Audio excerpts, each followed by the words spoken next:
وہ وقت بھی یاد کرو جب ہم نے ابراہیم علیہ السلام کے لیے اس گھر کی تجویز کی۔ ہدایت یہ تھی کہ میرے ساتھ کسی چیز کو شریک نہ کرنا اور میرے گھر کو پاک رکھنا، طواف کرنے والوں، قیام کرنے والوں اور رکوع و سجود کرنے والوں کے لیے۔ عرب کے لوگ حضرت ابراہیم علیہ السلام کے دین کو چھوڑ چکے تھے، ان کے پیغام کو بھول چکے تھے اور مورتیوں کی پوجا کرنے لگے تھے، لیکن قریش کے کچھ لوگوں کو اس گمراہی کا احساس ہوا، چنانچہ انہوں نے شرک و بت پرستی کے خلاف آواز اٹھائی اور لوگوں کو حضرت ابراہیم علیہ السلام کا دیا ہوا سبق یاد دلایا۔ مکہ والوں سے انہوں نے کہا، قریش کے لوگوں، ابراہیم علیہ السلام کے بیٹوں، اللہ کا گھر پاک کرو، کعبے میں تم نے جو مورتیاں رکھ چھوڑی ہیں انہیں توڑ پھوڑ ڈالو، وہ تو بالکل بے جان ہیں، نہ سن سکیں نہ دیکھ سکیں، ان کو پوجنے سے کیا فائدہ، تم ان کا طواف کرتے ہو، ان پر چڑھاوے چڑھاتے ہو، ان کے نام کی قربانیاں کرتے ہو۔ بھائیوں، اس دین کے بجائے کوئی اور دین تلاش کرو۔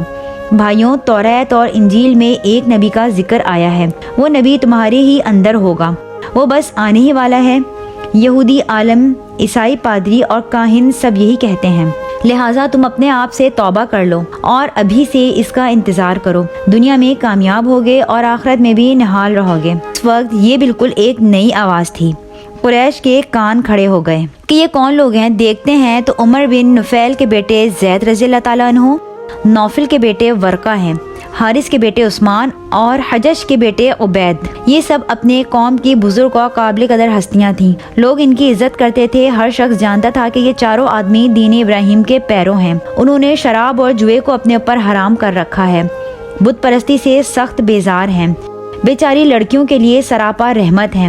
اگر سن لیتے ہیں کہ کوئی شخص اپنی معصوم بچی کو زندہ گاڑنے جا رہا ہے، محض مفلسی اور تنگ دستی سے ڈر کر یا باعث تنگ و آر سمجھ کر، تو یہ لوگ فوراً جا کر اسے حاصل کر لیتے اور خود اس کی پرورش کرتے۔ جوان ہونے پر باپ کی طبیعت راغب ہو تو پھر واپس بھی کر دیتے۔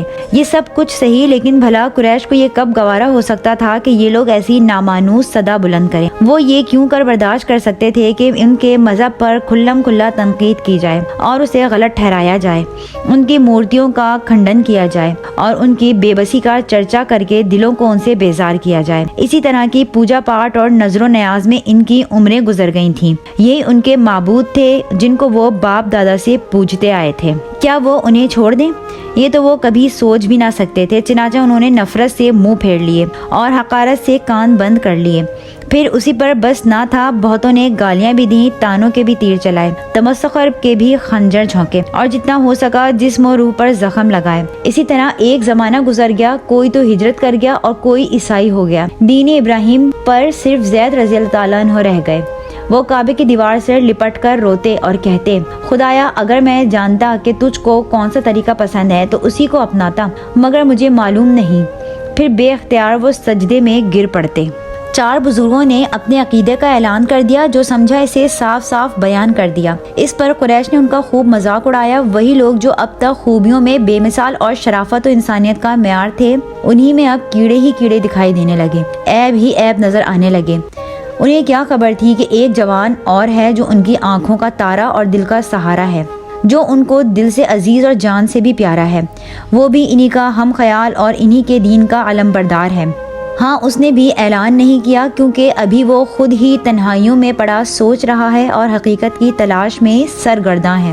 مکہ سے 6 میل پر ہرا نامی ایک پہاڑ ہے، اس میں ایک غار ہے جو غار ہرا کے نام سے مشہور ہے۔ محمد صلی اللہ علیہ وآلہ وسلم اسی غار میں چلے جاتے، کئی دن اور کئی راتیں وہیں رہتے، جس حقیقت کے لیے آپ صلی اللہ علیہ وسلم بےتاب تھے اس کا انکشاف کرتے اور جس معرفت کی آرزو تھی اس کی تلاش کرتے۔